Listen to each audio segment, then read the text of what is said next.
Ladies and gentlemen, you're watching Talking with Michael, and today we've got Belania Daley. And that's right, it's Belania. Belania. If you want to say it in Italian, Belania. That's me. So you're a fashion designer. Yes, I am. And you're an advocate for dyslexia and other learning differences within the Black community. Awesome. You know, and one thing I like how you talked about it on Instagram. Yes. You said you're an advocate for learning differences. Yes. Versus disabilities. Learning disabilities. Can you tell people about that? And then we'll go into your backstory. Yes. As of the past maybe 2 years, I've been saying differences because personally with me, I've learned that my learning difference actually empowered me through my career and helped me. It's not disabling me. So I refrain from saying disability because it gives me more ability. So saying difference versus saying disability. So yeah, that's my view on that. Now, listen, where are you from originally? I was born in downstate Brooklyn Hospital. Okay. Raised until like about 4 or 5 years old in Brooklyn, Canarsie. Mm-hmm. Then my mom picked up and moved all the way to Hempstead, Long Island. Mm-hmm. Long Island. Long. And then as I got into my career, when I got hired at my big town corporate job, I was like, let me move back to Brooklyn because it's cheaper. Because I'm not trying to pay for Long Island Railroad monthly. That's a lot of money. So I decided to pick up and move right back to Brooklyn where I was born. So I kind of grew up in two places, but it's interesting. It's different. It's different. So what was that moment that you got the fashion bug? Oh. Yeah. Dang. I think I want to say I had the fashion bug since before I could even remember. Because when I look at pictures of me when I was 2 or 3 years old, I would always see myself spinning around in a circle skirt because I love circle skirts till this day. And my mom would always dress me up in fashion outfits. And speaking of mom, my parents are heavily off the boat coconuts. And my mom is heavily into the dance hall scene. Okay. So fashion and dance hall are synonymous with each other. They are joined at the hip. Okay. So from a very young age, my mom would ask me for style consulting questions like, oh, Belania, Lanny. That's my house name. Lanny, how does this look? Which shoes should I wear? What earrings? What hairstyle? What color lip? And all those things ever since I was 5 years old. And also, she put me into dance school at maybe like 4 or 5. So dance costumes. So that's another section of fashion that was instilled in me as a young age. And as I got older, I got my first sewing machine at like 12, 13 years old. And I was doing cartwheels down the driveway. I was like, oh my gosh, you got me a sewing machine. And it kind of really started at a young age, but it really started to manifest and the sauce and gravy started to get really good when I would really meditate on watching runway shows. I don't know, I don't think that channel exists anymore. I think it was like either the public access channel or TV1 where they have like the New York local show. I think it was TV1 or some type of channel 13. And it was just they would literally air runway shows like all day long. And it was just a stagnant camera, right? And I remember that. Yep. And me and my mom would sit down and watch them and be like, oh, we don't like that. And I'd be like, yeah, that's kind of dope. I'm going to have to try to copy that. I don't know how to sew, but I'm going to figure it out. But yeah, so I would say it starts to really manifest and came into something at like 13. And that's when pre-BCDplanet started to bubble up. And BCD stands for? BCD stands for the initials in my name. So it's Belania Daley. So yeah, it's actually funny because I took what was happening in my life and I kind of turned it into something beautiful. So with a beautiful name like Belania Daley, children are cruel. So I would get made fun of with how to say my name. They wouldn't know how to say it. They'd say bologna and cheese daily. Wow. Daily news, bologna and cheese sandwich. And I was like, dang. Wow. It's Belania. Or the adults in my young childhood would be like Belana, Balan. That was the journey of my name. I said, you know what, maybe my name should be really attached to what I do. So instead of saying, oh, this is the Belania Daley collection, because people could barely say the first name, let me initialize it and then also put planet, because I'm constantly in my own world and it's a learning curve once you enter the atmosphere of BCDplanet. Now, in the process of learning, did you have did you teach yourself? Was it online? Did you go to school? A lot in the beginning was definitely self-taught. So my mom would always have like a lot of laying around clothes that would just be like, oh, like super, because I'm one of 6, so there would always be clothes that would just be extra clothes that brothers and sisters didn't want anymore. And it's like, wait, this is good fabric. We can't just throw this away. Let's rework it. So I would always take bed sheets, old button downs, whatever I could get my hands on, because like traveling to the fabric store and buying supplies was not an option because the funds of them was low in the house. There's only funds to purchase food and things that was absolutely necessary to buy. So I would always take apart shirts or skirts to see how it was put together and see the pattern shape, and then I would put it on a bed sheet. So I'd take apart maybe a button-down shirt, like the sleeve, the front part, pockets, and I would have it already deconstructed and put it on a different type of fabric and cut it out and re-sew it myself. But that was before I got professional training. So I would say I was very eager to learn. So a lot of it was self-taught. So I would do basic things like I think one time I even tried to make shoes. So I tried to make shoes. And I think, what did I do? I used the hair roller for the heel, and then I used cardboard for like, I guess the slope part. And I used like shoestrings to tie it up and a lot of tape. But that was in the earlier stages. Did it work? It did work. It actually worked. It was like a functional shoe. Of course, you can't wear it outside because it would fall apart, but it was like a functional, like prototype type of thing that you would see in the FIT display window of like the students. Wow. Yeah, and I didn't know that all the way at the age of like 13. But yeah, I would say a lot of it was self-taught all the way up until I got to maybe the 11th grade in high school when BCDs was around. Those who know about BCDs are Long Island kids and people.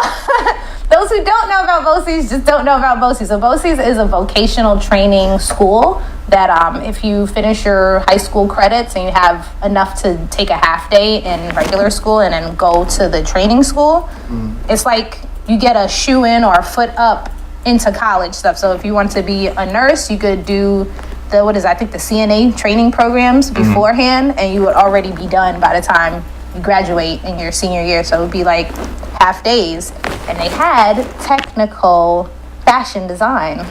So when it comes to learning differences, how did that affect your choice as far as moving as a professional within the fashion industry, and also just you learning how to be a fashion designer? Were there any obstacles? I would say it didn't affect me at all throughout the whole journey, because it wasn't really, I didn't see it going together. I really was separating it all the time. I was very insecure actually about telling people, yeah, I have dyslexia, and yeah, I'm super creative. And actually like believing it, because when you say it out loud versus just saying it in your head, it's two different things.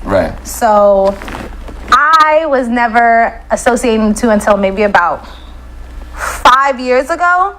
And I realized that missing gap in my community specifically, and a lot of the misinformation that's floating around within the topics of dyslexia, fashion design, and being of color. Wow, okay. So that all came together later. But in the beginning, the challenges was definitely there, but it wasn't there as far as creativity. The challenges was there with, I would say, reading things. Okay.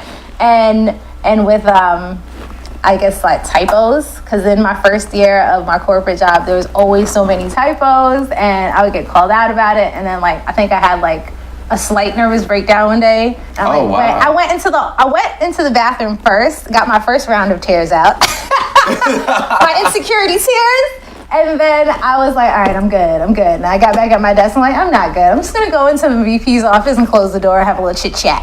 So I did that, and they were like, oh, okay. We understand. Okay, we're going to stop being BITCHs to you.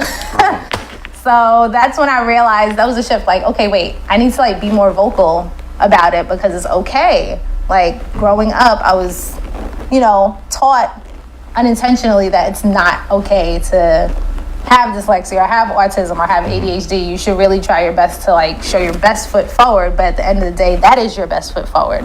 Interesting. So I didn't have challenges with it because I had throughout all the way from high school to college, I had accommodations, where you have like time and a half, you have a proctor read your test, go to a separate room where it's quiet so you can focus more. So I got through college and all that, but being an adult outside of college without that help, you need to figure out your own way. And I did figure out my own way. Was definitely copy and paste. I'm like a copy and paste maven at my job, and maybe that's why it's also helped me a lot to be the fastest person at my job. Wow. Yeah, so like that ties back into my point of just because you have a learning difference doesn't mean that it's disabling you. If anything, it's making you more able than the average person. Right. So, yeah. Yeah, I've seen some people eat with their toes. Oh. And be a lot more elegant and neat than some people, with the that eat with their hands. The fingers. So definitely, nature will find a way. Yeah. Yeah. All right. You thinking of feet now? I am. I'm sorry. No. I'm okay. I'm okay with feet. I'm not like offended or like grossed out. I'm good. You're good. But yeah, I would say dyslexia was a good thing to have as far as being a creative person and working in professional and personal.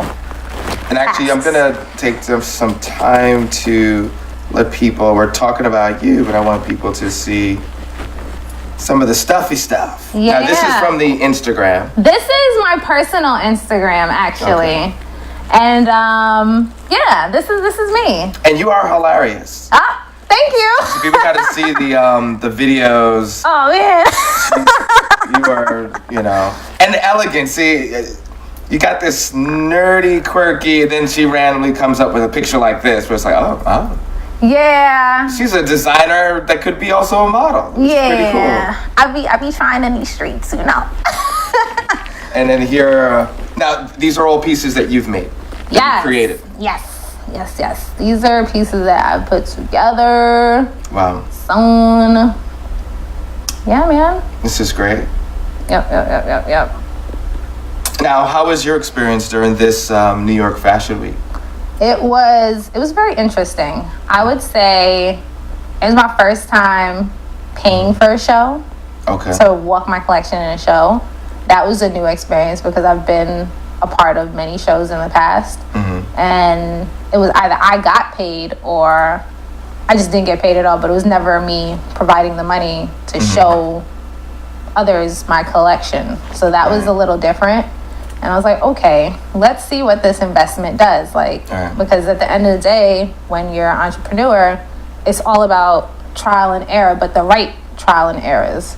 Right. So it's like, if you invest, let's see what the return is of paying money like all the other fashion people in the world to show your collection. But I chose Harlem Fashion Week because it's specific and it's very niche, and they offer the most for Fashion Week for emerging designers, especially trying to be a Black designer and entering into the whole realm of Fashion Week. It's a great entry point to show your collection during Fashion Week instead of spending $50,000 right you can spend $700 and actually get somewhere and get a presentation, get pictures, get in contact, get interviews, get all these awesome things that is great. So the investment, I don't want to say I'm still waiting for the return because everything takes time. And that's another thing that unfortunately our generation is having issues with,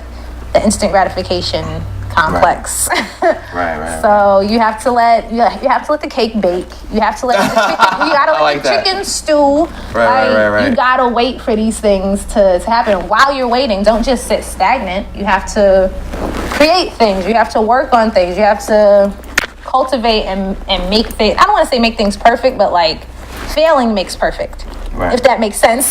You have to keep on doing till you know, okay, that is not what I want. That is definitely what I want via the experiences that you do. So this was an amazing experience. Paying, having the models walk, seeing them walk down the runway. I do have pictures of the runway looks. They are coming soon. I will post them on my Instagram, post them on my website, and they're also available for pre-order. So.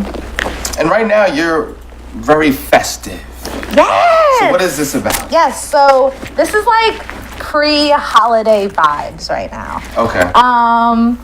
Although if you do see on my Instagram, I did wear this for I think 2017 Curl Fest. This is the jacket. I don't know if you guys can see it, but maybe I could like stand on the chair a little bit. Not this, but this. this is the jacket. Right. This is the cuff, and this is the matching head wrap, and then on the end of the jacket is the hem, the flowy hem. So you know what? We walk have into technology. Hold on a second. You can walk into the holiday party like, you know, hey, not with the sheer top, of course, because Not you this know. year, right. But the holiday party, you could. The holiday party with your your jacket with the print, and so this can also transition into cold season too. That's how I feel. That's with my collection specifically. I feel like you shouldn't be like, oh, this is only for summer, spring, or this is only for winter, fall. All of my pieces that I create are supposed to live in your closet through all the seasons. So you can intermatch them, because you could easily throw a black turtleneck underneath this thing and be out. I can change everything that's happening underneath here and throw this over something super warm, and it'll be amazing. Like, oh my gosh, where are you going? Are there any rules? There are no rules. Because, the whole after Labor Day, never wear white. No, I mean, I don't believe in that. I just believe it should be tasteful. Anything that you do should definitely be tasteful. But, this is all pre-holiday, pre-Kwanzaa, pre-Christmas. pre all of those holidays that people celebrate, and you're like, what am I gonna wear? Check me out. Check out my YouTube page. Check out my Instagram. Like, shop it out. Hit me up. Like, Belania, what am I gonna wear, girl? I got you. I got you. But yes, any. You look like you want to ask me something, but I'm not sure. No, I'm just taking it all in. I'm sweating because I'm trying to match your energy. I'm hot. Because you're very festive, and I'm like doing the whole. No, you're doing the whole professional thing, and your locks is looking delicious against that blazer jacket. You better own it. Yeah. You better own it. Looking super profesh. I appreciate it. I gotta get some of my pieces. Some of your models. That's what we gotta. Some of my pieces, but I don't know. Did you want to see more pieces? Yeah, what you got? I have a little bit of. Remember, you're hooked up there. I have a sneak peek. A sneak peek of some stuff that I'll be selling. Okay. So these are like. Now everyone could buy this online, correct? Yes. Hit you up. Yes, these are all pre-order. Your website? Yes, these are all pre-order available. Okay. So this is like a kufi type hat. Because I know the kufi hat is kind of like a cylinder with a top. It's kind of like a circle, and it's a band around. But this is like kind of like the female version. I don't even know if I could like get away with putting it on. I'm gonna try to give you a preview of it. So this is like the kufi type hat. It's like it almost looks like a crown, but That's cool. Put this on, and then you can. If it's super cold as hell outside. Which you pile on this BCDplanet hand knit scarf real quick. Machine washable. 1, 2, 3, and you good. You're so you very good. And this scarf, I will warn you, if you do purchase this scarf, it's hot. It's very hot. I would recommend you try and look cute. You're not trying to wear a heavy puffy jacket. Right. Put on your pea coat and throw that on in like 20-degree weather. Right. You're gonna be good. Now, what is that made out of? It's actually acrylic, if you could believe that. Wow. It's actually acrylic. Wow. Wool, I've found, is that it's kind of itchy. So like the only wool that's not that itchy is like maybe the merino, but even still it is itchy. So I found that through testing. The acrylic, whoa, hotline bling. Turn that down. Anyways, I found that the acrylic is actually softer. It launders better as far as like, I just need to throw it in the washing machine, throw it in the dryer, done. So it's actually 100% acrylic, and it's been working amazingly. I actually have my own personal one. That one's like the one that's ready to buy right now, hot off the knitting needles. and where is it? Again, this is on your website. Yes, it is on my website. BCDplanet.info. Yep. Okay. Yep, it is on my site. If you don't see it on my site, please send me an email, reach out. I'm actively taking photos of the new products that will be sold in January and February. These are going to be sold in January and February. Okay. You can actually order them as far as like what type of fabric you want. These are the ones that I made for me, but they're also on sale too. Whoever wants to buy them, they could buy them. Okay. Yeah. So, do you ever make pieces where you're like, wow, this is so amazing, I want it for myself, I can't sell it, but I created it to sell it? I mean, I guess when I create pieces, they're like a honeymoon period. Okay. So I'll make it and I'll be like Goo Goo doll eyes over it. Okay. And then I'll be like, somebody could buy it and really rock it. But it's also that period of, wait, I want somebody really dope to wear it versus I have a piece that's like anybody can take it. I don't really care. But there's pieces that's like, yo, this has to be on a red carpet. This can't just be in a hot, dark, sweaty club. No. This has to walk down a red carpet. This has to be photographed. This has to be... Has to be out there. Yeah, it has to have the vibe walking in it. So, yeah. I let go of my pieces, but some pieces I hold on to because it's like, dang, this is like a part of my personal collection. If somebody else wants it, they could just pre-order it off of me and I'll just make them a copy. Right. But... unless somebody got the right price or the right promo. Yeah, because I'm doing that too. I'm doing a lot of promo pieces. So it's like you don't actually have to pay me. You could just ensure that you are promoting my brand and what it stands for. Kind of like if I found like an advocate, like, I don't know, Miss America or a Miss Jamaica who also is dealing with dyslexia. Oh. There you go. She's getting a piece and she can wear it everywhere because it's the right representation per the brand. Now, let's say someone's watching this and they not only want to purchase stuff from you, but they want to get involved in, your mission as far as putting information out there, or do you talk to schools? How can they support you? How can they get involved? That is also in the works. Okay. I think I spoke to the New York Department of Education in the Queens section, the principals on what it's like to experience dyslexia. Surprisingly, if you don't know somebody with dyslexia or you don't understand it firsthand, which is unfortunate, most principals don't. They don't understand, flipping letters, flipping numbers. They don't understand that. So via exercises and an actual person talking to them, they understand. Like, my sister, she works for the Department of Education as a liaison to teach teachers and principals about dyslexia and learning differences and how to best help their students and what are the tools they need to do so that their students can succeed. It's not the same as the average student and the average learning curve. Right. And those things, like, we gave them a sheet of text, like regular paragraph, but we gave it to them how dyslexia people view it. And they were like, I can't even get past one sentence without getting frustrated, because it's like, what is this saying? And all the letters were flipping back and forth, and they were just like, this is crazy. I can't believe this. And there's like 12-year-olds trying to get through a whole exam, and there's some people aren't even diagnosed with it, so therefore they don't even get the help that they need to be successful. So it's like everybody learns different. So that's important to acknowledge and know, so that you have the power to be great and awesome. But yeah, I've talked a few times, maybe twice last year, via my sister, Kalitha Spence. She has a book out. Plug. She has a book out on Amazon. It's a poetry book empowering women, but Kalitha Spence, check her out. And no, she's really dope all around as far as like the special education and working for the Department of Education. She plugged me in there, but I am definitely taking requests via email, Google me, reach out. I'm reachable.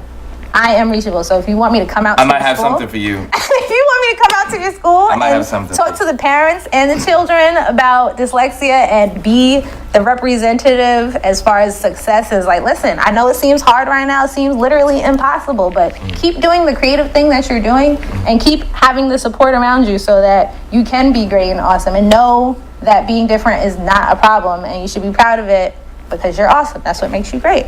So I will definitely be that person to tell them what it is, because I am what it is. Okay. That's awesome. All right, awesome. So definitely hit you up, and if people want to email you, all that information is on the website. All of it is on the website, and I feel like, with me personally, reading out loud, recording myself for YouTube videos, and hearing myself speak back definitely changed my whole outlook, as far as like, if anything, it helped me break out of dyslexia tendencies. Like certain things where you read words backwards, that helped a lot. Recording myself and watching it back, it's like, oh, okay, that's how I sound. So let me vocalize myself more. So it's like certain things, there's so many things you can do as far as like not breaking out of dyslexia, but making your skills even more powerful as far as public speaking, public reading, because public speaking and public reading is two different things, especially if you have dyslexia. It's like, okay, public speaking, I'm speaking out of my head, it's clear. Public reading, I'm reading something else that I might trip up on, and that's no good. But nonetheless, speaking out loud, being confident, being creative is definitely helpful as far as making you a strong dyslexic person like me.